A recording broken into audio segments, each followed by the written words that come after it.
नमस्कार, सत श्री अकाल। न्यूज़ 18 ਵੇਖ ਰਹੇ तमाम ਦਰਸ਼ਕਾਂ ਦਾ ਜੀ ਆਇਆਂ ਨੂੰ ਅਤੇ ਮੈਂ ਹਾਂ ਤੁਹਾਡੇ ਨਾਲ ਪ੍ਰਕਾਸ਼ ਫੁਲਾਰਾ। 26 ਸਾਲ ਦਾ ਕੇਤਨ ਆਪਣੀ 20 ਸਾਲ ਦੀ ਮੰਗੇਤਰ ਤੇ ਅੱਖਾਂ ਬੰਦ ਕਰਕੇ ਭਰੋਸਾ ਕਰਦਾ ਸੀ। ਉਸਨੂੰ ਇਸ ਗੱਲ ਦਾ ਕਤਈ ਅੰਦਾਜ਼ਾ ਨਹੀਂ ਸੀ ਕਿ ਉਹ ਜਿਸ ਦਾ ਹੱਥ ਫੜ ਕੇ ਇੱਕ ਆਪਣੀ ਨਵੀਂ ਜ਼ਿੰਦਗੀ ਦੀ ਸ਼ੁਰੂਆਤ ਕਰਨ ਜਾ ਰਿਹਾ ਹੈ, ਉਹੀ ਹੱਥ ਉਸ ਨੂੰ ਮੌਤ ਦੇ ਦਰਵਾਜ਼ੇ ਤੱਕ ਲੈ ਕੇ ਜਾਣਗੇ। क्राइम फाइल्स ਦੇ ਵਿੱਚ ਅੱਜ ਜ਼ਿਕਰ ਉਸ ਮਰਡਰ ਦੀ ਪਲਾਨਿੰਗ ਦਾ जो एक या फिर 2 दिन तो नहीं रची जा रही सी, बल्कि पिछले कई दिनों तो एक खौफनाक साजिश रची जा रही सी।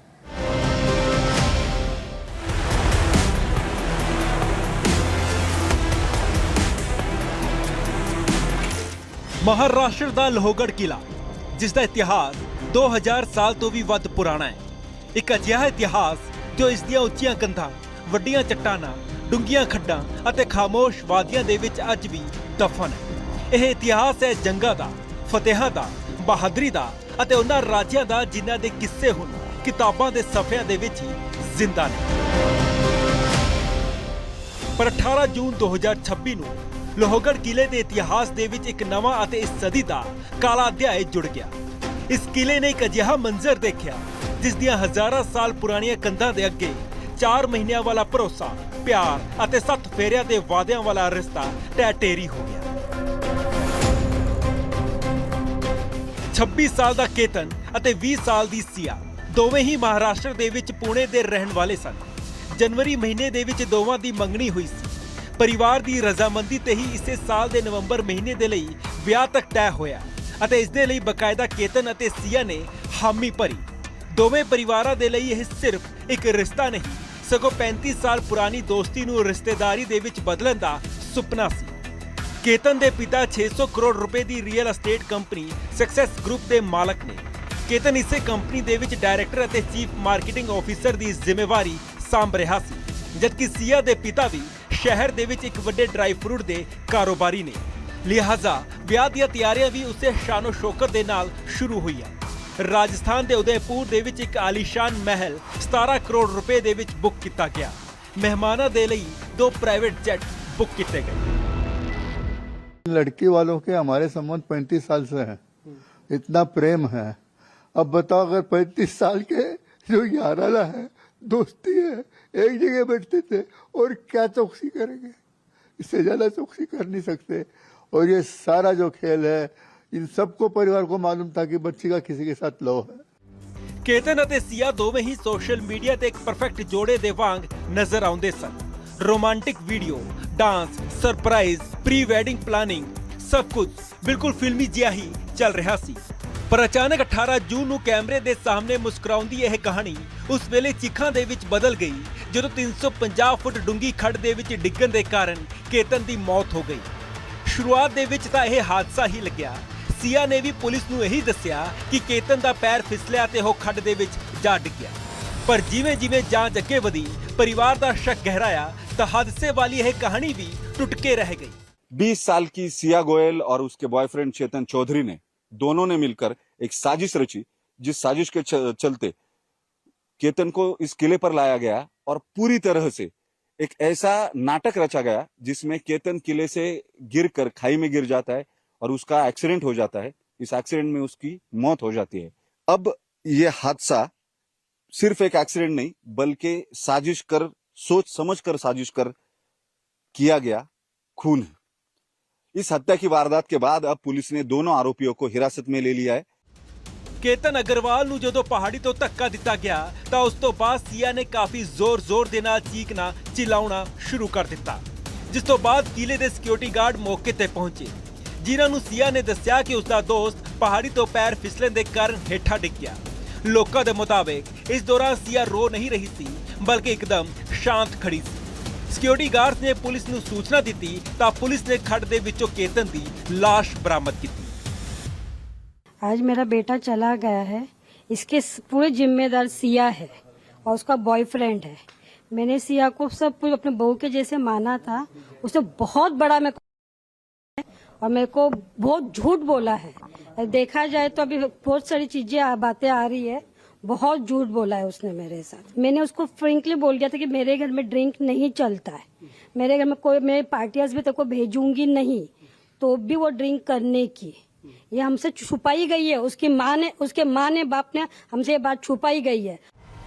ਕੇਤਨ ਦੇ ਪਹਾੜੀ ਤੋਂ ਹੇਠਾਂ ਡਿੱਗਣ ਦੀ ਖਬਰ ਪਰਿਵਾਰ ਨੂੰ ਸੀਆ ਦੀ ਮਾਂ ਨੇ ਹੀ ਦਿੱਤੀ ਸੀ। ਸੀਆ ਦੀ ਮਾਂ ਨੇ ਕੇਤਨ ਦੇ ਪਰਿਵਾਰ ਨੂੰ ਫੋਨ ਕਰਕੇ ਦੱਸਿਆ ਕਿ ਕੇਤਨ ਪਹਾੜੀ ਤੋਂ ਡਿੱਗ ਗਿਆ ਹੈ, ਜਿਸ ਤੋਂ ਬਾਅਦ ਕੇਤਨ ਦੇ ਪਿਤਾ ਥੋੜੀ ਹੀ ਦੇਰ ਦੇ ਵਿੱਚ ਮੌਕੇ ਵਾਰਦਾਤ ਤੇ ਪਹੁੰਚ ਗਏ। ਜਾਣਕਾਰੀ ਦੇਣ ਦੇ ਮਗਰੋਂ ਸੀਆ ਨੇ ਆਪਣੀ ਮਾਂ ਨੂੰ ਹੀ ਫੋਨ ਕਰਕੇ ਦੱਸਿਆ ਸੀ ਕਿ ਕੇਤਨ ਪੈਰ ਫਿਸਲਣ ਦੇ ਕਾਰਨ ਕੀਲੇ ਦੇ ਵਿੱਚ ਪਹਾੜੀ ਤੋਂ ਹੇਠਾਂ ਡਿੱਗ ਗਿਆ। हमें 10:45 को सिया के मम्मी का फोन आया कि केतन ऊपर से गिर गया फोर्ट से। हम इमीडिएट वहां भागे। वहां गए के बाद देखा हमने पुलिस वगैरह सब कुछ निकाल रही थी, तो उन्होंने जो भी है उसको निकाला। बाद में डॉक्टर ने बोला, लेकिन हमारा शक बढ़ता जा रहा था इन सब चीजों को लेके। फिर बाद में हम पुलिस ने हमें को बहुत हेल्प किया। इतना जल्दी उन्होंने केस को सॉर्ट आउट कर दिया। ਕੇਤਨ ਦਾ ਮਰਡਰ ਕਰਨ ਤੋਂ ਪਹਿਲਾਂ ਸੀਆ ਨੇ ਸੋਸ਼ਲ ਮੀਡੀਆ ਅਕਾਊਂਟ ਤੇ ਕੇਤਨ ਅਗਰਵਾਲ ਦੇ ਨਾਲ ਕਈ ਰੋਮਾਂਟਿਕ ਪੋਸਟ ਵੀ ਸ਼ੇਅਰ ਕੀਤੇ ਸੀ। ਕਦੇ ਪ੍ਰਪੋਜ਼ਲ ਦੀਆਂ ਤਸਵੀਰਾਂ, ਕਦੇ ਫੁੱਲ ਦੇ ਕੇ ਪਿਆਰ ਦਾ ਇਜ਼ਹਾਰ ਕਰਨ ਵਾਲੇ ਪਲ, ਤਾਂ ਕਦੇ ਡਾਂਸ ਅਤੇ ਗੱਲ ਮਿਲਣ ਦੇ ਵੀਡੀਓ। ਇੱਥੋਂ ਤੱਕ ਕਿ ਨਵੰਬਰ ਮਹੀਨੇ ਦੇ ਵਿੱਚ ਹੋਣ ਵਾਲੀ ਵਿਆਹ ਦੀਆਂ ਤਿਆਰੀਆਂ ਵੀ ਸੋਸ਼ਲ ਮੀਡੀਆ ਪੋਸਟ ਦਾ ਹਿੱਸਾ ਰਹੀਆਂ। ਇਸ ਸਾਲ ਫਰਵਰੀ ਦੇ ਵਿੱਚ ਸਗਾਈ ਤੋਂ ਬਾਅਦ ਸੀਆ ਨੇ ਇੰਸਟਾਗ੍ਰਾਮ ਤੇ ਇੱਕ ਕੇਕ ਦੀ ਤਸਵੀਰ ਵੀ ਸ਼ੇਅਰ ਕੀਤੀ ਸੀ, ਜਿਸ ਤੇ ਲਿਖਿਆ ਹੋਇਆ ਸੀ ਕਿ ਮੇਰੇ ਦਿਲ ਨੂੰ ਉਸਦਾ ਘਰ ਮਿਲੇ 1 ਮਹੀਨਾ ਪੂਰਾ ਹੋ ਗਿਆ। ਕੇਤਨ ਦੀ ਮੌਤ ਦੀ ਥਾਂ ਪਹਿਲਾਂ ਤੋਂ ਹੀ ਤੈਅ ਹੋ ਚੁੱਕੀ ਸੀ। ਸੀਆ ਨੇ ਲੋਹਗੜ੍ਹ ਕਿਲੇ ਦੀ ਉਹ ਥਾਂ ਵੀ ਚੁਣ ਲਈ ਸੀ ਜਿਸ ਥਾਂ ਤੋਂ ਕੇਤਨ ਨੂੰ ਧੱਕਾ ਦੇਣਾ ਸੀ। ਬਸ ਇੰਤਜ਼ਾਰ ਸੀ ਉਸ ਪਲ ਦਾ ਜਦੋਂ ਜਨਮਦਿਨ ਤੋਂ 1 ਦਿਨ ਪਹਿਲਾਂ ਕੇਤਨ ਨੂੰ ਉਸ ਥਾਂ ਤੋਂ ਧੱਕਾ ਦੇਣਾ ਸੀ।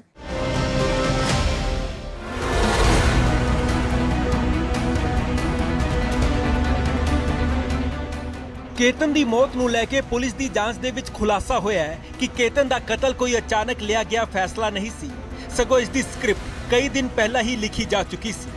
ਇਹ ਪੂਰੀ ਤਰ੍ਹਾਂ ਦੇ ਨਾਲ ਇੱਕ ਪ੍ਰੀ ਪਲਾਨਡ ਮਰਡਰ ਸੀ, ਜਿਸ ਨੂੰ ਸੀਆ ਨੇ ਆਪਣੇ ਬॉयਫ੍ਰੈਂਡ ਜਾਂ ਫਿਰ ਦੋਸਤ, ਕੁਝ ਵੀ ਕਹਿ ਲਓ, ਚੇਤਨ ਦੇ ਨਾਲ ਮਿਲ ਕੇ ਹੀ ਅੰਜਾਮ ਦਿੱਤਾ ਸੀ।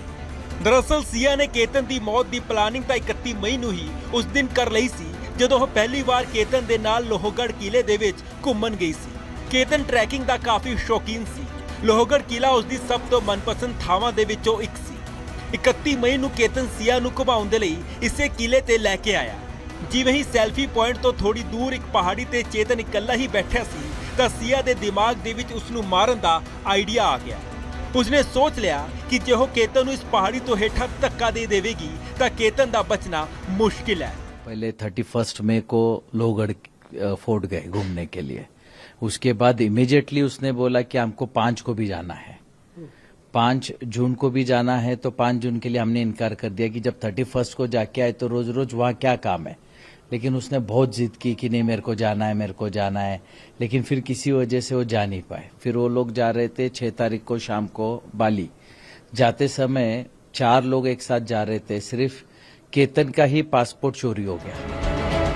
ਇਸ ਤੋਂ ਬਾਅਦ ਸੀਆ ਨੇ ਕੇਤਨ ਨੂੰ ਮੁੜ ਤੋਂ ਲੋਹਗੜ੍ਹ ਕਿਲੇ ਜਾਣ ਦੇ ਲਈ ਕਿਹਾ। 14 ਜੂਨ ਨੂੰ ਕੇਤਨ ਅਤੇ ਸੀਆ ਲੋਹਗੜ੍ਹ ਕਿਲੇ ਤੇ ਪਹੁੰਚ ਗਏ। ਪੁਲਿਸ ਦੇ ਮੁਤਾਬਿਕ ਇੱਥੋਂ ਇੱਕ ਉਚਾਈ ਵਾਲੀ ਥਾਂ ਤੇ ਪਹੁੰਚਣ ਤੋਂ ਬਾਅਦ ਸੀਆ ਨੇ ਕੇਤਨ ਨੂੰ ਪਿੱਛੇ ਤੋਂ ਧੱਕਾ ਦੇ ਦਿੱਤਾ, ਪਰ ਦਰਖਤ ਦਾ ਸਹਾਰਾ ਮਿਲਣ ਤੋਂ ਚੇਤਨ ਬਚ ਗਿਆ।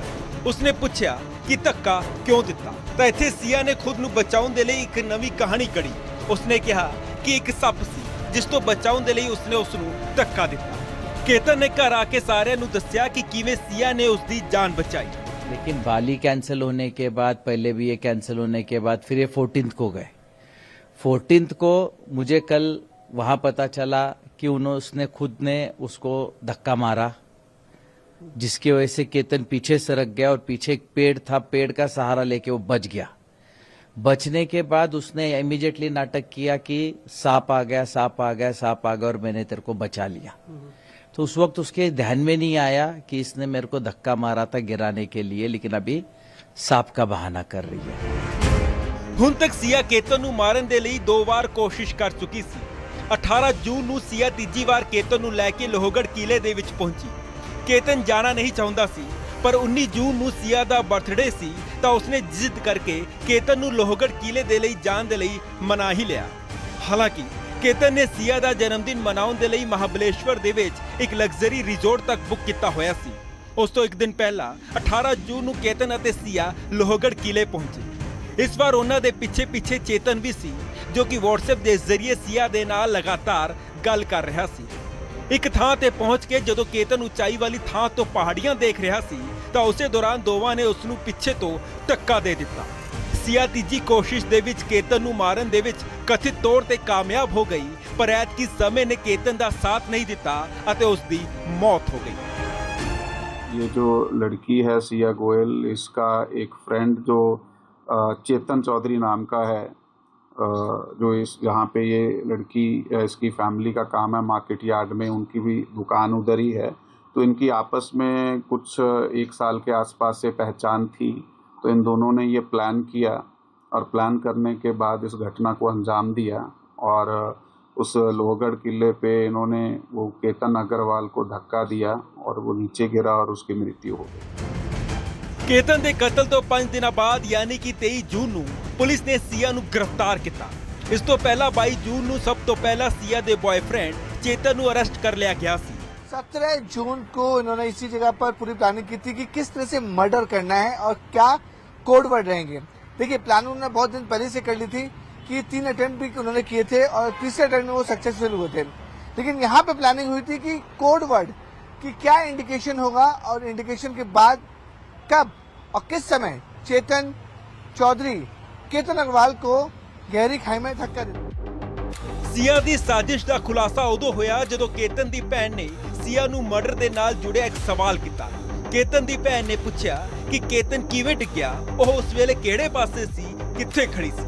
ਇਸ ਸਵਾਲ ਤੇ ਸੀਆ ਦੇ ਹਾਵ-ਭਾਵ ਅਚਾਨਕ ਬਦਲ ਗਏ। ਉਹ ਠੀਕ ਤਰੀਕੇ ਦੇ ਨਾਲ ਕੇਤਨ ਦੀ ਭੈਣ ਦੇ ਸਵਾਲ ਦਾ ਕਿਸੇ ਵੀ ਤਰ੍ਹਾਂ ਦਾ ਕੋਈ ਜਵਾਬ ਨਹੀਂ ਦੇ ਪਾਈ। ਕੇਤਨ ਦੀ ਭੈਣ ਨੂੰ ਕੁਝ ਸ਼ੱਕ ਹੋਇਆ ਤਾਂ ਉਸਨੇ ਪਿਤਾ ਨੂੰ ਇਹ ਸਾਰੀ ਗੱਲ ਦੱਸ ਦਿੱਤੀ। ਹਾਲਾਂਕਿ ਕੇਤਨ ਦੇ ਪਿਤਾ ਵਿਸ਼ਾਲ ਅਗਰਵਾਲ ਨੂੰ ਮੌਤ ਵਾਲੇ ਦਿਨ ਤੋਂ ਹੀ ਕੁਝ ਨਾ ਕੁਝ ਦਾ ਸ਼ੱਕ ਹੋ ਰਿਹਾ ਸੀ। ਉਹਨਾਂ ਪੁਲਿਸ ਤੋਂ ਅਪੀਲ ਕੀਤੀ ਕਿ ਸੀਆ ਤੋਂ ਸਖਤੀ ਦੇ ਨਾਲ ਪੁੱਛਗਿੱਛ ਕੀਤੀ ਜਾਵੇ। ਜੇ ਉਹ ਕਿਸੇ ਲੜਕੇ ਦੇ ਨਾਲ ਗੱਲ ਕਰਦੀ ਹੈ ਤਾਂ ਉਸ ਦੀ ਜਾਂਚ ਕੀਤੀ ਜਾਵੇ। ਪੁਲਿਸ ਨੇ ਜਦੋਂ ਇਸੇ ਸ਼ੱਕ ਦੇ ਆਧਾਰ ਤੇ ਜਾਂਚ ਸ਼ੁਰੂ ਕੀਤੀ ਤਾਂ ਪਤਾ ਲੱਗਿਆ ਕਿ ਸੀਆ ਨੇ ਇੱਕ ਨੰਬਰ ਤੇ ਸਭ ਤੋਂ ਜ਼ਿਆਦਾ ਵਾਰ ਫੋਨ ਤੇ ਕਾਲ ਕੀਤੀ ਹੈ। जनवरी तो केतन ਦੇ ਕਤਲ ਵਾਲੇ ਦਿਨ ਦੀ ਸਵੇਰੇ 7 ਵਜੇ ਤੱਕ ਉਸਨੇ 2004 ਫੋਨ ਕਾਲ ਕੀਤੀਆਂ ਨੇ ਅਤੇ ਕਰੀਬ 338 ਘੰਟੇ ਤੱਕ ਗੱਲ ਕੀਤੀ ਸੀ। ਇਹ ਨੰਬਰ ਚੇਤਨ ਦਾ ਨਿਕਲਿਆ, ਜੋ ਪੁਣੇ ਦੇ ਵਿੱਚ ਉਸੇ ਇਲਾਕੇ ਦੇ ਵਿੱਚ ਰਹਿੰਦਾ ਹੈ ਜਿੱਥੇ ਸੀਆ ਦੇ ਪਿਤਾ ਦਾ ਵੀ ਦਫ਼ਤਰ ਹੈ। ਪੁਲਿਸ ਸੂਤਰਾਂ ਦੀ ਮੰਨੀਏ ਤਾਂ ਫਿਰ ਜਾਂਚ ਦੇ ਵਿੱਚ ਇਸ ਗੱਲ ਦਾ ਵੀ ਖੁਲਾਸਾ ਹੋਇਆ ਹੈ ਕਿ ਸੀਆ ਕੇਤਨ ਦੇ ਨਾਲ ਵਿਆਹ ਨਹੀਂ ਕਰਵਾਉਣਾ ਚਾਹੁੰਦੀ ਸੀ। ਬੇਸ਼ੱਕ ਉਸ ਦੀ ਮੰਗਣੀ ਕੇਤਨ ਦੇ ਨਾਲ ਹੋਈ ਸੀ, ਪਰ ਉਹ ਪਿਆਰ ਤਾਂ ਚੇਤਨ ਨੂੰ ਕਰਦੀ ਸੀ। ਇੱਥੋਂ ਤੱਕ ਕਿ ਸੀਆ ਨੂੰ ਕੇਤਨ ਦਾ ਵਿਗ ਪਾਉਣਾ ਵੀ ਪਸੰਦ ਨਹੀਂ ਸੀ। ਸ਼ਾਇਦ ਇਸੇ ਕਾਰਨ ਉਸਨੇ ਕੇਤਨ ਦਾ ਕਤਲ ਕਰ ਦਿੱਤਾ।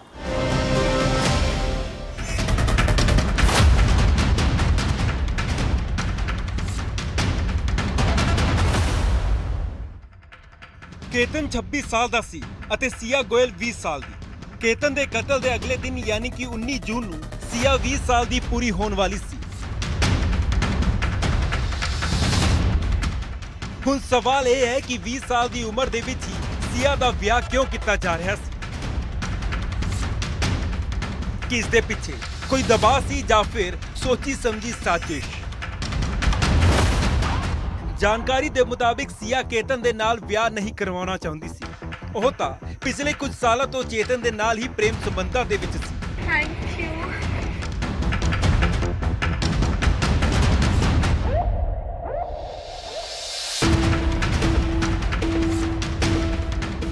ਖੁਲਾਸਾ ਹੋਇਆ ਕਿ ਦੋਵੇਂ ਭੱਜ ਕੇ ਵਿਆਹ ਵੀ ਕਰਵਾ ਸਕਦੇ ਸੀ, ਪਰ ਪਰਿਵਾਰ ਦੀ ਬਦਨਾਮੀ ਤੋਂ ਡਰ ਤੋਂ ਸੀਆ ਨੇ ਕੇਤਨ ਦੇ ਮਰਡਰ ਦੀ ਸਾਜ਼ਿਸ਼ ਰਚੀ। ਹਾਲਾਂਕਿ ਕਿਹਾ ਤਾਂ ਇਹ ਵੀ ਜਾ ਰਿਹਾ ਹੈ ਕਿ ਸੀਆ ਨੂੰ ਪਤਾ ਲੱਗਿਆ ਸੀ ਕਿ ਕੇਤਨ ਸਿਰ ਤੇ ਇੱਕ ਛੋਟਾ ਜਿਹਾ ਵਿਗ ਪੈਚ मतलब नकली वाल भी लगाता है। केतन एक छोटा लगाता था, लेकिन ये शादी से पहले ही क्लियर किया गया था, उनको सबको बताया गया। तो आपको लगता है ये कारण हो सकता है कि ये क्या कारण है किसी बच्चे को मारने का? अगर नहीं पसंद था तो क्या कर देते थे। ਕੇਤਨ ਦਾ ਪਰਿਵਾਰ ਹੁਣ ਸੀਆ ਦੇ ਪਰਿਵਾਰ ਤੇ ਸਵਾਲ ਚੁੱਕ ਰਿਹਾ ਹੈ ਕਿ ਉਹਨਾਂ ਨੇ ਬੇਟੀ ਦੇ ਪ੍ਰੇਮ ਸੰਬੰਧਾਂ ਦੀ ਗੱਲ ਉਹਨਾਂ ਤੋਂ ਲੁਕੋ ਕੇ ਰੱਖੀ ਸੀ। ਉਹਨਾਂ ਨੂੰ ਪਤਾ ਸੀ ਕਿ ਸੀਆ ਚੇਤਨ ਦੇ ਨਾਲ ਪਿਆਰ ਕਰਦੀ ਹੈ, ਉਸ ਦੇ ਨਾਲ ਰਿਲੇਸ਼ਨ ਦੇ ਵਿੱਚ ਹੈ। ਸ਼ਾਇਦ ਸਿਆ ਦੇ ਪਰਿਵਾਰ ਨੂੰ ਚੇਤਨ ਪਸੰਦ ਨਹੀਂ ਸੀ। ਇਸੇ ਕਾਰਨ ਉਹ ਛੋਟੀ ਜਿਹੀ ਉਮਰ ਦੇ ਵਿੱਚ ਹੀ ਸਿਆ ਦਾ ਵਿਆਹ ਜਲਦਬਾਜ਼ੀ ਦੇ ਵਿੱਚ ਕਰਨਾ ਚਾਹੁੰਦੇ ਸੀ ਅਤੇ ਦੋਵਾਂ ਪਰਿਵਾਰਾਂ ਦੇ ਪੁਰਾਣੇ ਰਿਸ਼ਤੇ ਹੋਣ ਦੇ ਕਾਰਨ ਉਹਨਾਂ ਨੂੰ ਯਕੀਨ ਸੀ ਕਿ ਅਗਰਵਾਲ ਪਰਿਵਾਰ ਮਨਾ नहीं करेगा। फैमिली के हर सदस्य को मालूम था घर में, उनके मम्मी को, पापा को, चाचा को, ताऊ को, उनके बाकी के हर परिवार को मालूम था कि लड़की का किसी के साथ है, तो उन्होंने रिश्ता करना ही नहीं चाहिए था ना। उनके थोड़े ही के लिए आज मेरा बच्चा चला गया। आज 5.5-6 साल का बच्चा, इतना होनहार बच्चा जाना परिवार के लिए कितना बड़ा दुख है।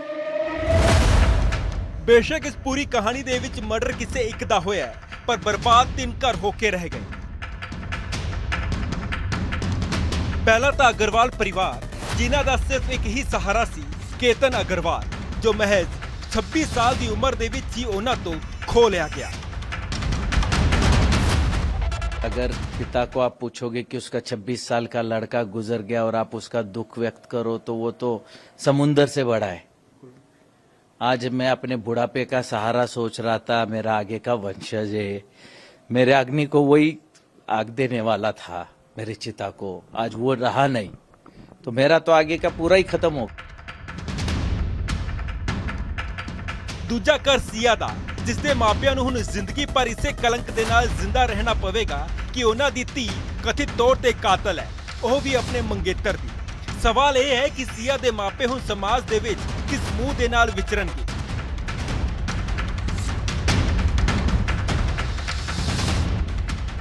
ਬੇਸ਼ੱਕ ਉਹ ਇਹ ਗੱਲ ਕਹਿ ਰਹੇ ਹੋਣ ਕਿ ਜੇ ਉਹਨਾਂ ਦੀ ਧੀ ਨੇ ਕਤਲ ਕੀਤਾ ਹੈ ਤਾਂ ਉਸ ਨੂੰ ਵੀ ਉਸੇ ਪਹਾੜੀ ਤੋਂ ਹੇਠਾਂ ਸੁੱਟ ਕੇ ਮਾਰ ਦਿੱਤਾ ਜਾਵੇ, ਪਰ ਕੀ ਇਹਨਾਂ ਕਹਿਣ ਦੇ ਨਾਲ ਹੀ ਸਭ ਕੁਝ ਬਦਲ ਜਾਵੇਗਾ?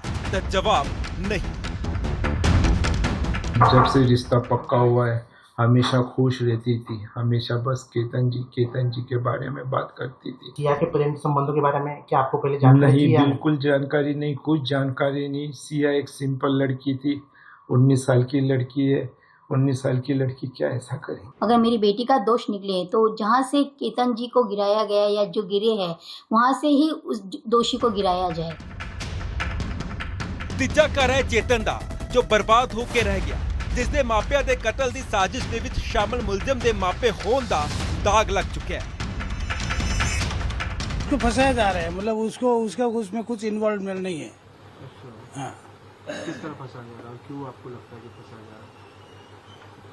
क्योंकि वो चेतन ने बोला इसलिए, बाकी पहले तो अपने को कुछ मैटर मालूम नहीं। अच्छा, चेतन ने हम जब चौकी में गए उसको अरेस्ट करने के बाद में, तो उसने क्या बोला कि मैंने इनको कुछ धक्का विक्का कुछ नहीं दिया, मैं दूर खड़ा था। तो लड़की खड़ी थी क्या वो लड़के के पास में? हाँ, वो ऐसा चेतन बता रहा था। ਸਿਆ ਤੇ ਚੇਤਨ ਇਸ ਵੇਲੇ ਜੇਲ੍ਹ ਦੇ ਵਿੱਚ ਬੰਦ ਨੇ। ਪੁਲਿਸ ਦੇ ਸੂਤਰਾਂ ਦੇ ਮੁਤਾਬਿਕ ਦੋਵੇਂ ਕਈ ਵਾਰ ਬਿਆਨ ਬਦਲ ਚੁੱਕੇ ਨੇ। ਪੁਲਿਸ ਦੀ ਜਾਂਚ ਨੂੰ ਪ੍ਰਭਾਵਿਤ ਕਰਨ ਦੀ ਲਗਾਤਾਰ ਕੋਸ਼ਿਸ਼ ਕੀਤੀ ਜਾ ਰਹੀ ਹੈ। ਦੋਵੇਂ ਇੱਕ ਦੂਜੇ ਨੂੰ ਹੀ ਮਾਸਟਰਮਾਈਂਡ ਦੱਸ ਰਹੇ ਨੇ, ਪਰ ਸਵਾਲ ਇਹ ਹੈ ਕਿ ਚੇਤਨ ਅਤੇ ਸਿਆ ਨੂੰ ਸਜ਼ਾ ਮਿਲਣਾ ਹੀ ਕੇਤਨ ਦੇ ਲਈ ਇਨਸਾਫ ਹੈ। ਕੁੱਲ ਮਿਲਾ ਕੇ ਜਦੋਂ ਰਿਸ਼ਤਿਆਂ ਦੇ ਵਿੱਚ ਸੱਚ ਦੀ ਥਾਂ ਝੂਠ, ਪਿਆਰ ਦੀ ਥਾਂ ਫਰੇਬ ਲੈ ਲਵੇ ਤਾਂ ਅੰਤ ਹਮੇਸ਼ਾ ਜ਼ਿੰਦਗੀਆਂ ਹੀ ਨਹੀਂ ਘਰਾਂ ਨੂੰ ਵੀ ਤਬਾਹ ਕਰ ਦਿੰਦਾ ਹੈ।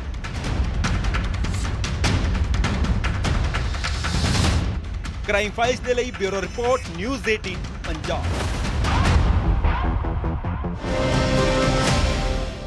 ਕੇਤਨ ਦੇ ਪਿਤਾ ਦਾ ਕਹਿਣਾ ਹੈ ਕਿ ਜੇ ਸਿਆ ਨੂੰ ਕੇਤਨ ਦੇ ਨਾਲ ਵਿਆਹ ਨਹੀਂ ਕਰਨਾ ਸੀ ਤਾਂ ਫਿਰ ਉਹ ਸਾਫ਼ ਤੌਰ ਤੇ ਇਨਕਾਰ ਕਰ ਸਕਦੀ ਸੀ। ਜੇ ਉਹ ਇਨਕਾਰ ਵੀ ਨਹੀਂ ਕਰ ਪਾ ਰਹੀ ਸੀ ਤਾਂ ਉਹ ਉਹਨਾਂ ਤੱਕ ਇਹ ਖਬਰ ਜ਼ਰੂਰ ਪਹੁੰਚਾ ਸਕਦੀ ਸੀ ਕਿ ਉਹ ਚੇਤਨ ਦੇ ਨਾਲ ਪਿਆਰ ਕਰਦੀ ਹੈ ਅਤੇ ਉਹ ਕੇਤਨ ਦੇ ਨਾਲ ਵਿਆਹ ਨਹੀਂ ਕਰ ਸਕਦੀ ਸੀ। ਫਿਲਹਾਲ ਕ੍ਰਾਈਮ ਫਾਈਲਸ ਦੇ ਵਿੱਚ ਇੰਨਾ ਹੀ। ਅਗਲੇ ਹਫਤੇ ਫਿਰ ਮਿਲਾਂਗੇ ਇੱਕ ਹੋਰ ਨਵੀਂ ਜੁਰਮ ਦੀ ਕਹਾਣੀ ਦੇ ਨਾਲ। ਉਦੋਂ ਤੱਕ ਤੁਸੀਂ ਆਪਣਾ ਤੇ ਆਪਣੇ ਪਰਿਵਾਰ ਦਾ ਰੱਖੋ ਖਿਆਲ।